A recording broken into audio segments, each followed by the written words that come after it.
Eu quero trazer aqui para você de novo. O presidente Lula voltou a criticar Roberto Campos Neto por conta da taxa básica de juros. Vamos ouvir. Agora você tem um cidadão que me parece que não entende absolutamente nada de país, não entende nada de povo, não tem sentimento com o sofrimento do povo, sabe? E mantém uma taxa de juros para atender os interesses de quem? A quem que esse cidadão está servindo nesse momento? Lula dizendo que Roberto Campos Neto não entende nada de povo em Alangani.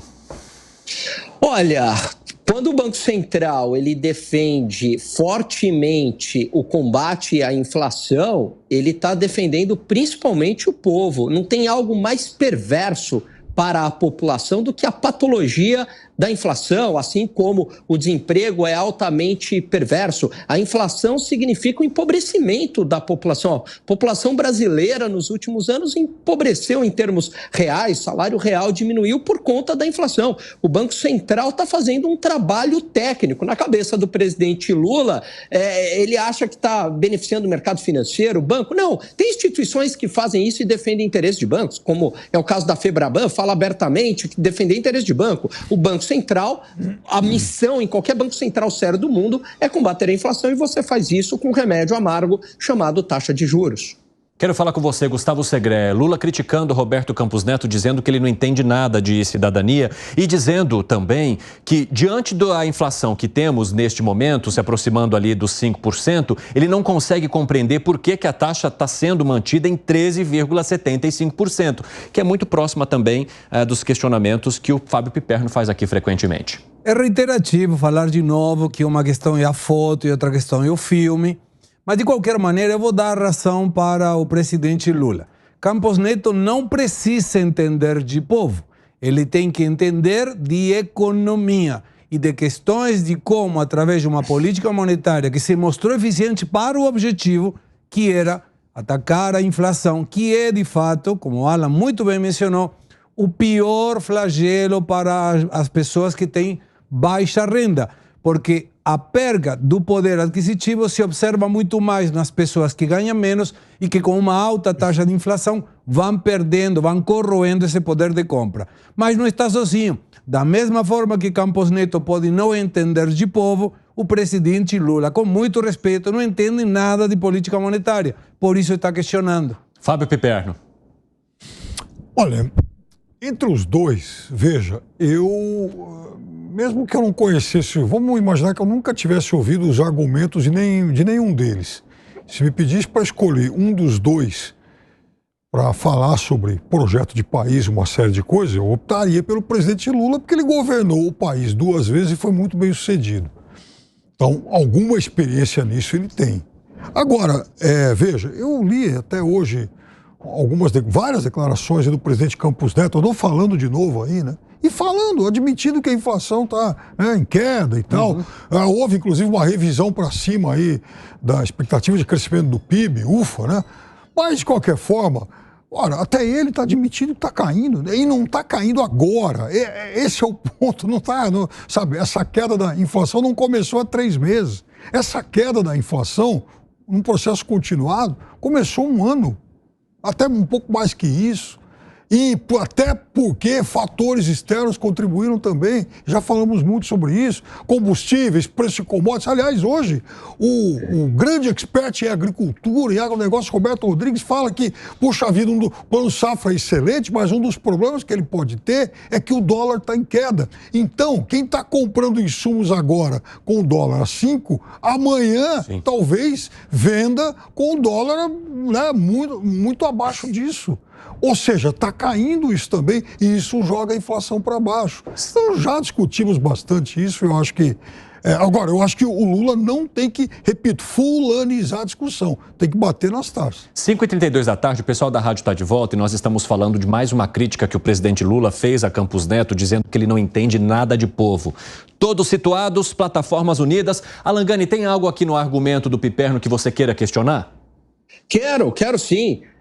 quando ele diz que ele foi muito bem sucedido, mas não foi mérito do Lula. Primeiro mandato, teve um mérito que ele manteve a política anterior, Piperno, do governo Fernando Henrique. As bases, quem construiu as bases, quem reconstruiu o país foi o governo Fernando Henrique, plano real, privatizações, enxugamento da máquina pública, agências reguladoras. Ali ele criou, né, o tripé macroeconômico para o Brasil surfar uma onda internacional. Todo mundo cresceu naquela época. Aliás, o Brasil teve o segundo pior crescimento da América Latina, mas é claro que cresceu. E o segundo mandato dele, Piperno, foi o embrião do primeiro mandato da Dilma, que resultou na maior queda consecutiva de PIB da história. Então era isso que eu gostaria de pontuar. Então ficamos no seguinte, o Lula é um cara de muita sorte, porque ele deu sorte durante 8 anos e já deu sorte nesse primeiro semestre. Além de, e é mal agradecido, porque ele não reconhece o trabalho feito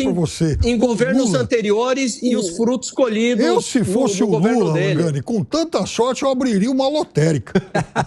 Fala, Segré. Eu quero defender Jogaria no 13, né, Piperno? Mas isso também, quem sabe, né? O que você quer defender o Piperno? Quero defender o Piperno, então porque eu senti saudade do Piperno, agora vou defender o Piperno. Desça desse muro e defenda o Piperno. Vou defender o Piperno, vou explicar por quê. A responsabilidade não é delegável, nunca, nada. E a responsabilidade na condução do país é do presidente da República. Se o Lula acertou, colocando Henrique Meirelles na época, colocando ministros que eram competentes, mesmo com sorte, e concordo com ela que teve muita sorte, a responsabilidade nesse ponto positivo é mérito dele. Da mesma maneira que quando a gente critica pela responsabilidade do fato que não se conseguiu obter. Então, acompanho aí o Piperno. Opa, vamos num giro objetivo aqui com vocês. O que Lula mencionou também? Não tem um setor da economia, a não ser o setor financeiro, a favor. Todo mundo contra esse absurdo dessa taxa de juros que ninguém pode captar dinheiro para investir. Os setores estão sendo muito prejudicados pela taxa básica de juros? Lula tem razão, hein, Alan Gani? É claro que a taxa de juros é um remédio amargo, ela tem um efeito colateral. Agora, se colocar a taxa de juros lá embaixo, o efeito vai ser muito pior. Quer dizer, lá atrás, eu estou falando, se já cedesse as pressões. Por quê? Porque você teria a inflação e a taxa de juros, seria duplamente punitivo. Quer dizer, o governo do PT já fez essa experiência, reduzindo a taxa de juros, pressionando o Banco Central para uma redução da taxa de juros, reduziu lá para 7,5% e não se sustentou, Evandro.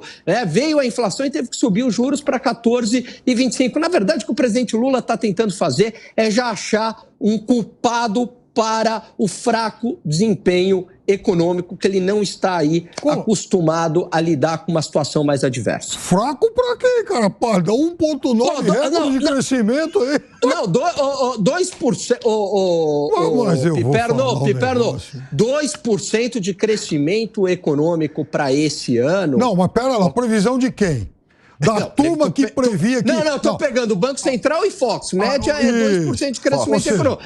Agora, a turma que previa 0,7... devido ao agronegócio, é muito específico. Você pegar, por exemplo, o setor, a indústria está sofrendo bastante, não está tendo uma recuperação. Então, ele já está achando um culpado, ele está colocando a culpa ali no Banco Central, porque não é crescimento de 4%, 5%. Eu quero dizer o seguinte, a turma que está prevendo 2 agora, minha querida audiência, a turma que está prevendo 2 agora é a mesma que no começo do ano estava prevendo 0,7. Se você quiser continuar acreditando neles, eu já disse, cole um carimbo de trouxa na sua testa. Para essa. Fala, Gustavo Segré. Eu acho que qualquer crescimento menor a 2,8, que deve ser a previsão de crescimento do mundo, é um crescimento pífio pelo potencial que o Brasil tem.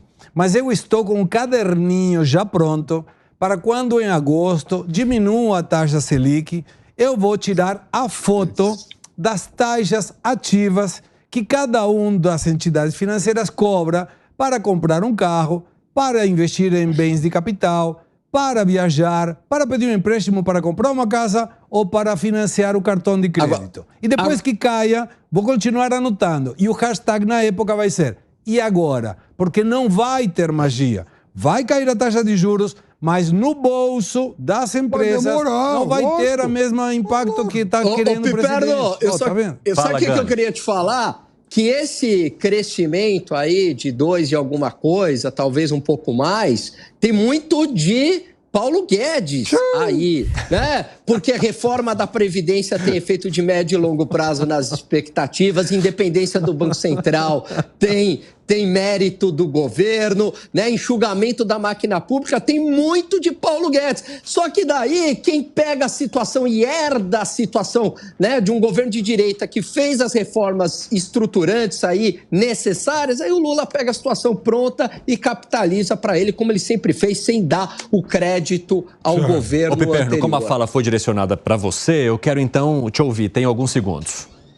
Não, vejam bem, né? Eu não discuti o Paulo Guedes a essa altura da vida, né? O Paulo Guedes entregou um quadriênio muito ruim, né? Olha então a foto toda, olha a retrospectiva toda, né? Mas independentemente disso, eu espero, honestamente, que até o final do ano esse governo consiga entregar, por exemplo, uma reforma tributária, alguma reforma para a indústria, né? Até porque as conversas começaram, mas a gente ainda não viu passos muito concretos. Quem sabe o acordo Mercosul-União Europeia, porque se acontecer esse conjunto de coisas, eu tenho a impressão que a gente vai ter um quadriênio muito mais promissor. Lá na frente a gente